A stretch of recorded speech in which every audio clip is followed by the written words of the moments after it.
Welcome, everyone. We are here at Bubbles in Maine in Astoria, Queens, which is a hybrid salon spa concept that caters to all things beauty and wellness. They have services for hair, for skin, for the nails, as well as for the body, mind, and spirit. They also have a large retail space right up in front that has about maybe 50 linear feet of products that are all clean beauty and wellness products. Some of them were sourced through immediate opportunity campaign with RangeMe. So we're going to get into all of that, but before we do, we'd like to get a little background on its owner and CEO, Michelle DiMartino. So Michelle, thank you so much for having us here. And let's start at the very beginning. Tell us about your journey in the beauty industry and how it got here. Awesome. So, hello. Thanks for being here, Joe. I started my career 20 years ago.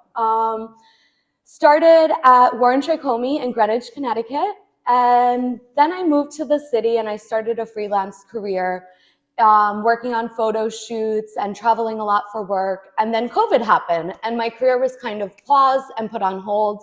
And I always serviced my local community clients. I had a private home studio for about 5 years as I was freelancing. And when COVID hit, I decided to break out of that and create Astoria Beauty Bar, which was a 450 square foot location.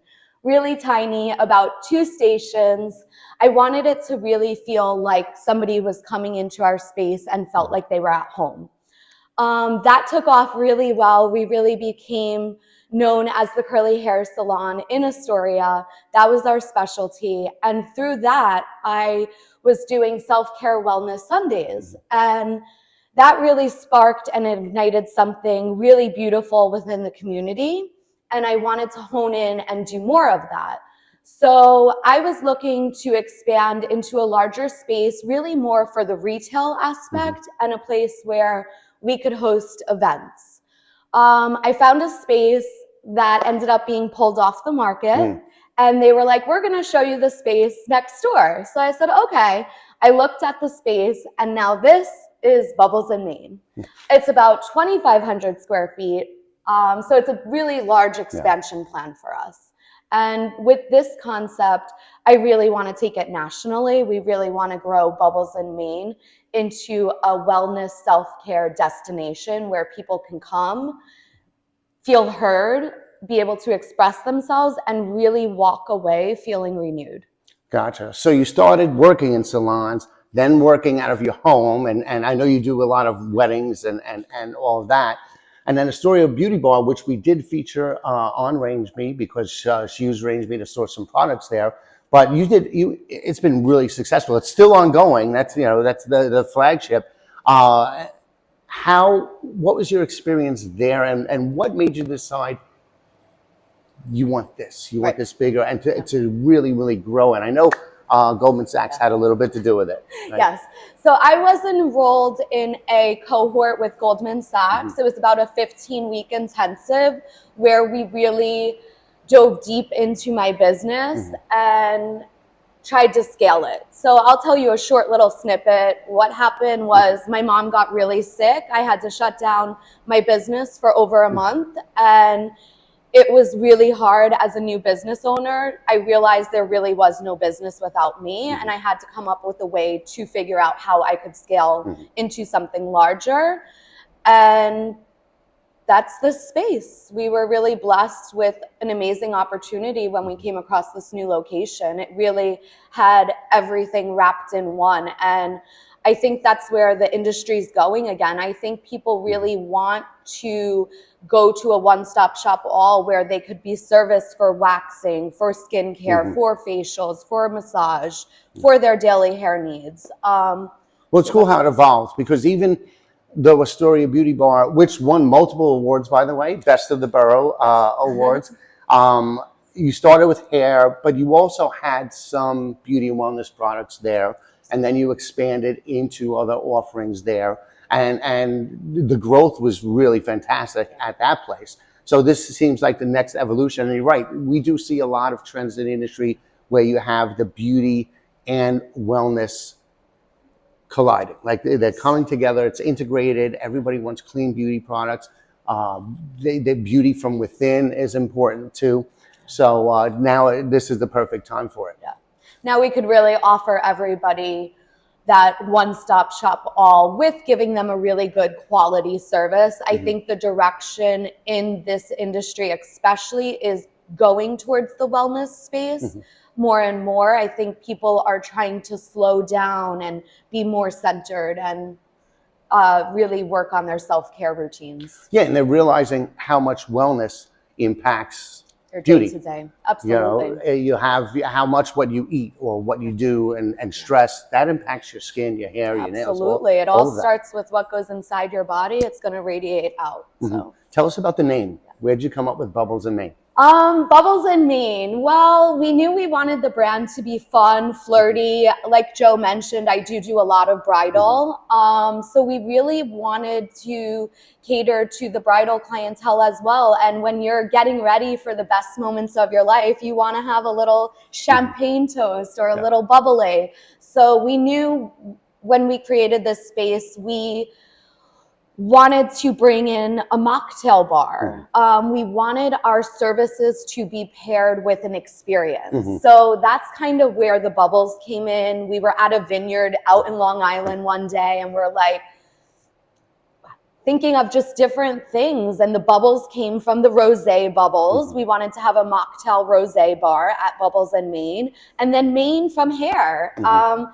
You know, with this brand, like I said, we do want to bring it nationally, and our next step would be Nashville. So we really wanted to create something that kind of vibed with the bachelorettes, the bridal, the girls' day out, and Bubbles in Maine is kind of how it came out. It's a great name. I mean, you. as soon as when you first mentioned it to me, it's unique. It does have that kind of fun sound to it. So I think you could do it. You could do a lot with that name. Both visually and you know, in your posts, social media, stuff like that. So take us through what I'd like you to do is take us through a verbal walkthrough of the space, and then in that walk, describe the services that you have. And for people who are listening on a podcast, this way you get a little kind of mental picture of it. And then if you're watching this on video, you'll see what she's talking about. So start from the front when you walk in. Yeah, so when you first walk in, we have a big, large retail area. It's a narrow hallway. It's not too narrow. It's not too narrow, actually. As I'm looking at it, I'm like, it's really not for New York City. It's quite big. But we have a large retail area when you first walk in. Then you come in, there's the front desk. And then it opens up into a mezzanine area where we have our rosé mocktail bar. We have it outfitted for a large common area where we put in a 10-foot communal table. So while colors processing, they could sit and work from here on their laptop. And then you walk in and we have about 5 stations. It's really open. My station is right behind me up against this wall. On the other side of the wall is additional 4 stations. And then you turn and there's 3 sinks and there's 2 hooded dryers so that my curly girls can come in and sit under the dryer and dry their hair just perfectly with no frizz. And then you go downstairs. Well, before you go downstairs, I just want to say from my perspective, it's a very cozy place. Thank you. It's the seating areas, the really comfy seats.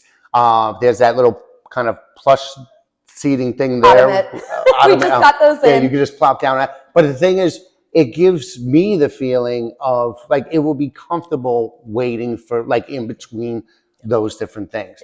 And then this space is very wide open with a lot of stations. But this is also the space where you'll do the community events, right? Absolutely. So what kind of things will you host over here? Yeah, so what we plan to do is really curate stuff for our community. What is the community really looking for?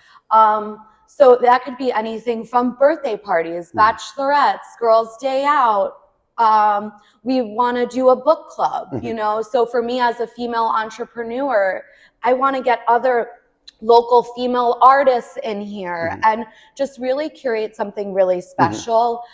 For Valentine's Day, for instance, we're going to do a Galentine's Day event on Friday, and then on Saturday we're going to host another more curated party where it's going to be catered, and the theme is going to be the 1920s. So we want people to come together, and we're also going to work with some local restaurants where we're going to bring in catering. So again, that community aspect of building things up within this space. And I'm really happy that you mentioned that it felt really at home and cozy, because that is my whole brand. Coming from Astoria Beauty Bar, coming from my home studio, all of that was really intentional. You know, this is a much grander space than we'll probably ever see in Astoria, but we really still want it to feel clean and calm and beautiful and like you're at home. So that's one thing I honestly tell everybody when they walk in: make yourselves feel at home. Can we get you a drink? Can we grab your coat? You know, just making people feel at their best and comfortable in this space. And it does, and also the highlights, the wood. Right, a lot of wood. It has a natural look to it, and just the bar itself. You don't call it a juice bar. What do you call it? It's more of a mocktail bar. You know, in the long run, we really want to be having a coffee. We really want it to be a coffee bar, matcha bar, and mocktails with complimentary bubbles. Okay, and even that space is very comfortable, and you see all the stations there for everything. So, and I could see this, like people doing yoga here. That's our plan. We want to host some of that. Even like a girls walk to the park day. Like, we are just trying to create community in any way that we can. Okay. Well, it's certainly a great space for that. So now let's walk downstairs, right? As you go downstairs, tell us what's there. Yep. So downstairs, we have a really large green wall. When you are walking down the stairs, it's so beautiful. And then it opens up. We have 2 treatment rooms, facials, massage, body scrubs. And then there's a little relaxation lounge where you could come hang after a service. Again, bringing that experiential component into the service. So we have a little matcha facial. We want to finish that treatment with the matcha. So you're going to sit down, relax, read a book, and then you go down and there's a little corner and it opens up. We have 2 pedicure stations and 2 manicure stations. Again, clean beauty focus. With the nails, it's a little bit harder because we do want to offer gel services, which isn't as clean, but we will always have clean beauty options for those that want it. Yeah, well, you also, there's that balance between efficacy and clean. Right. So you don't want, it's got to work. It's got to work. It's got to work. Yeah. And especially for my bridal clients that are getting married, it's got to hold up. They're going on their honeymoon, you know. So we will have other options for our services, you know, if need be. It's like in the food industry. It's like, it doesn't matter how eco-friendly it is if it tastes like crap. That's right. So it's got to taste good. In the beauty industry, efficacy is primary. And then if you could support it with something that's clean, that's sustainable, even better. Absolutely. So, all right. Well, now that gets us into the product selection and the immediate opportunity campaign you did with Range Me. So now when she opened Astoria Beauty Bar, what was it, 3 years ago? 2023. Yeah. So, yeah, so like 2.5, 3 years ago, depending on when in the year it was open. But she went on to Range Me to find some products before she opened. So this time, because she had more retail space, we took it a step further. And she worked with Colleen on the Range Me team to create an immediate opportunity campaign. So basically what that is she would give us the criteria of what she was looking for product-wise, which we'll get into. And then based on that, we let the Range Me audience of brands know that this, you know, that Bubbles in Maine is looking, and these are the types of products, and then they submit their products for consideration. So, and then from there, she gets samples, and we would pick from there. So from when you started, what were the criteria that you were looking for from these brands? Well, as I'm sure you could all imagine, clean beauty focus, number 1. Number 2, we really wanted to source female entrepreneurs with our brands. We really want 75% of our retail area to be female owned, clean beauty, and locally sourced. That was a big one for us. It has to have an aesthetic also. It has to really match our brand.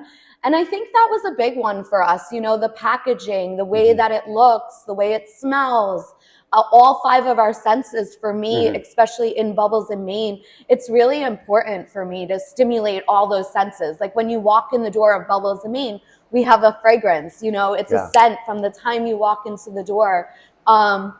It's part of the experiential part. It's interesting that you mentioned the packaging, because when you see the shelves, when you look at the space, you could see the products actually add to the decor. Absolutely. So, Absolutely. and this is one of the first times I've heard somebody talk about it in that way too. And it makes sense because the place has a look and a feel, and the products, in addition to clicking all the other buttons, they match the look and the feel. And it's not just beauty. You have wellness products there too. Yep. And home goods stuff. But yeah, it's a clean girl aesthetic, like I like to call it. You know, I believe in rituals, you know, when you wake up in the morning and you're shampooing your hair and you're just waking up, right? But if that product has a scent that is energizing and the packaging is clean and it's minimalist, I think it goes a long way with intention and your daily rituals and how you feel. So once we put the word out, you got a bunch of submissions, right? It was wonderful. Yeah, how many submissions? It was in the hundreds, right? I do believe it was in the hundreds. I think it was like 170 or something like that. Colleen was wonderful. I will say the experience was really wonderful. She was really able to find the products I was looking for, and especially with makeup and candles, you know, you got to feel it, you got to see it, you got to smell it, and you got to light that candle on fire and see how it's going to burn and how it's going to smell up the home. Especially as we were saying with the clean beauty, it can be harder to really get those products to be where they need to be. So sampling them and trying them and seeing what felt good, what smelled good, it was a really big deal for me, and it really helped narrow down where I wanted to go with the brand and what products I really wanted to work with. Gotcha. So how many samples did you request, and then of those, how many did you end up with? I think we ended up narrowing it down to probably 65 to 70 products. And we knew right away which were the winning products for our brand. I mean, it was pretty simple once I saw the stuff come in. Gotcha. And how many did you end up with from that? I think it was about maybe 10 or 12, about a dozen. I would say about a dozen. Okay, what kind of products did you end up with? We did some body scrubs. We sourced candles, skincare, makeup.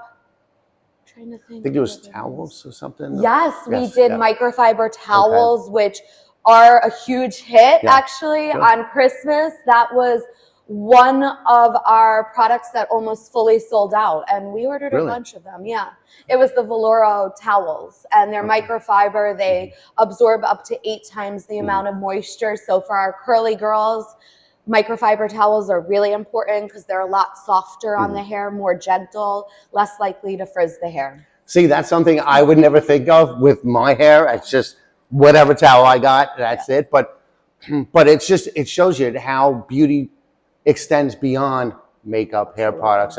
This towel is essential for the routine, for the regimen. Yeah, and it will last you. I've had my towel for over 2 years. I love it. It's wonderful. Gotcha. Yeah. So now, you mentioned you're looking to build that on that community aspect, work with local businesses, and then also provide like a platform for other for other businesses, but also staff. Absolutely. So talk a little bit about how you're working with some of the local businesses, and then from there, the staff, right? How you're giving them a platform to kind of become mini Michelle's. So I think with growing our staff, that is my #1 goal this year, obviously with the launch and the expansion. I think that is the core of our business. I think we need people that could render a proper service and really deliver a quality service. It's very important to me. This year, I really want to focus and hone in on my leadership skills. I really want to go into the local schools and start giving back to the younger generations by educating. I think the curly hair specific, so many salons are not properly educated. And it wasn't until 2023 when they passed a law to properly educate and train in cosmetology schools the right way. So this is really a new movement that you're going to see popping up a lot more. Stylists should be properly trained to care for curly hair because it is a different method. And I would really like to go in and start to educate within the schools so that I can develop a rapport with the new generation coming out of school, and we could start training them and working with them one-on-one. And I think that's a great way to give back and also build up the brand. Well, I think that's a great approach too, because it accomplishes a couple of things. One, the education part, right? So you're making the industry better at addressing curly hair needs, but also in doing that, you're kind of scouting. Some of these students could be future employees. Absolutely. And eventually leaders. Yeah. So now, do you have a plan for like grooming them, right? Because you are going to expand into other locations. Do you have like a plan or a strategy in place for bringing them in, educating them, grooming them for leadership roles? Yep. So that is definitely going to be part of our training program. Moving forward, I don't think anybody should just start running. I think we really need to have systems in place to start training them. I'm a firm believer in starting from the bottom up. And I think anybody that enters these doors, they need to start at the bottom. You know, you have to give a proper shampoo. So again, everything that we have created in this space is intentional. So what I do, I want my other employees to do just as well. So they do need proper instruction, proper tools to be able to do that. So we will have a really strict program in place where they could reach their goals. Education for me is really important. I think every stylist behind the chair should be taking education. I don't care if you've been in the business 20 years like I have. There's always something you can learn. And it's really important to me and my business model that we are always advancing, that we are staying in tune with what's happening in the industry. So I do have requirements. I do expect them to attend classes on a quarterly basis, at least one quarter. I do want to work with brands that want to come in and educate. Again, when sourcing products, I'm not just going to bring anybody in. You got to work with me just as much as I'm working with you, right? So it all goes hand in hand. I think when you're sourcing products, it's part of their job to also come in and help us educate and, you know, come up with our monthly social media and make sure that it's representing our brand to the best that it can. Well, I think that's a good point too, because along with the education on how to do the various tasks here, the various services, whether it's hair, skin, nails, and all that, they're also, you want them to kind of help sell the products in the front. Maybe refer other services. Somebody's getting their hair done, talk about the nails. Absolutely. So educated on all the services, but also, and that's where the brands can be helpful, is they can help educate the staff on how to kind of work the sale of the brand into the conversations when they're doing services. Yeah, and I love that. You know, I used to work at Sephora during COVID downtown in Soho. I loved Sephora. I would go back and work today because their business model was so beautiful. They gave back to the people that worked for them. The brands came in, they educated, you know, all of the talent that worked there. And that's kind of what we're looking to do here. You know, we live in New York City. It's one of the best cities in the world. And we really want Astoria to be put on the map the same way that Manhattan is. You know, all of these events that you see going on, these pop-ups with the brands, like those are things we really designed the space for. Having brand activations, you know, yeah, I think we need more of that locally. And yeah, so you're making it into a destination. Absolutely. And but it's not expensive, right? We want to keep it affordable. You know, I think, you should feel good. I think after COVID, people were home and it really did a lot on people's mental wellness. And I think community is everything in Astoria. And I think bringing people together and having that opportunity, I think it's a beautiful gift that we can do that. Yeah, and you definitely, I mean, I was here for the grand opening. So the Soft community, launch. yeah, the community definitely is involved big time. Everybody was here. You were working with local restaurants just on that alone, just to start. So it really, you already created a gathering place with what you did with Astoria Beauty Bar. So you can scale it up tremendously. Right. The possibilities are endless with the space, and we're really open to the idea of doing more. And I'm all ears, like whatever people want to pitch, we're going to be working with the local PTA and doing an event for them and giving back to our kids, right? Yeah. So it's really important, and that's why we're here. Excellent. Well, as an entrepreneur, what are some of the lessons that you learned, both from your experience in launching Astoria Beauty Bar, which was your first foray as an entrepreneur, and now going into this? What are some of the lessons? Leadership, I think, is a big one for me. I have a clear vision, and I really want to make sure that the people I'm hiring understand that vision and are able to kind of replicate the brand. Mini-me's, again. Yeah, Mini-me's. So, and yeah, especially if you're looking to expand, and that's what we're going to get into next, that leadership is crucial because you can't be everywhere all at once. And that's what I'm learning. I think that's the hardest part about being an entrepreneur is having control, but also giving up some of the control with the right people. So definitely hiring and making sure that those people that are behind the chair or giving a facial or in any role, that they understand where we're going with the brand and making sure that the client is our main focus. That is why we were here. So always educating our staff on just the basics of customer service. And I believe in the old school way of doing things, being genuine, and the rest will follow, Yeah, and seeing your journey, like in the beginning, you were all on your own. Yeah. You were in charge of everything. You were doing everything. And it was even in your house. I saw that studio. But then Astoria Beauty Bar, you had a couple of people working for you. So, but now, yes, you have to learn to give up the reins and entrust other people to do it. But also, it's your role to train them and be leaders themselves for all that. So, what do you plan? You touched on it a little bit, but talk about your future vision of Bubbles and Maine and where you're looking to go. Yeah. So my main goal with Bubbles in Maine is we really want to take it nationally. I do want to be in Nashville next. So that was something that really came out of COVID. We were traveling back and forth to Nashville and we were looking at a space that was beautiful, very similar layout to this, where we were able to have the full retail, spa, and salon all in one. I really decided at that time, though, I wanted to grow in Queens.